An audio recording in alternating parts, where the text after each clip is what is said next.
Okay, we want to find, is there a numerical value that I can add to 4, and that same value when I add 6 and take the square root, both the left and the right are equal. Remember, we do want to check for extraneous solutions at the end. So the first thing I'm going to do is I want to simplify so that when I simplify, this square root is eliminated. So I square both sides. We're going to keep the original equation the same by doing both the same to the left as we do to the right. The square root and the square, when simplified, are going to disappear. They really turn into a 1. We bring down the x plus 6. A common mistake students make is they want to write x squared plus 16. Because we have a plus, or if we had a minus inside, separating the two terms inside, we need to write this, in this case, twice. I'm going to FOIL the left, multiplying the fronts, multiplying the outsides, the insides, and the last.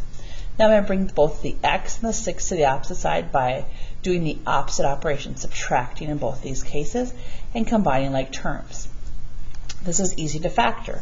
Remember, if something isn't factorable, you can always turn to using the quadratic formula, or you can graph this to find out where are the zeros. I'm going to take care, this is easy to factor. I can see that what two numbers multiply to give you 10 and combine to give you 7 would be a positive 2 and positive 5. Leading coefficient is a 1, so don't have to worry about bottoms up. That means the answer would be negative 2 and negative 5 using algebra. Now, how do you check for extraneous solutions? One way is algebraically. Take negative 2, plug it into both the left and the right side, and see is the left side equal to the right.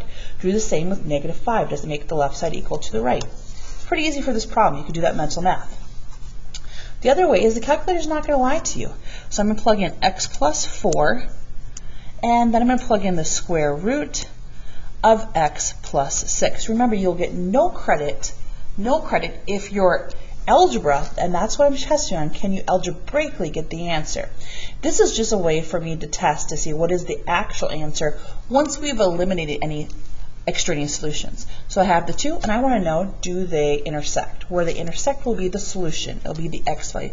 They do intersect, and I know the answer is either going to be at negative 2 or at negative 5. It appears to be at negative 2. Let's just check. Second trace solution. I'm going to plug in a negative 2. And I can see that is where they intersect at x equals negative 2. So I've eliminated this extraneous solution. Now, how can we do that with mental math? Negative 2 plus 4 is 2. Negative 2 plus 6 is 4. Square root of 4 is 2. Oh, it does work. Let's show how this does not work using mental math. Negative 5 plus 4 is negative 1. Negative 5 plus 6 is 1. Square root of 1 is 1.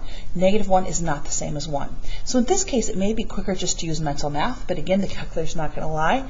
It will eliminate extraneous solutions, and it will show you what the actual answer is by the intersection point and the x value of that intersection point.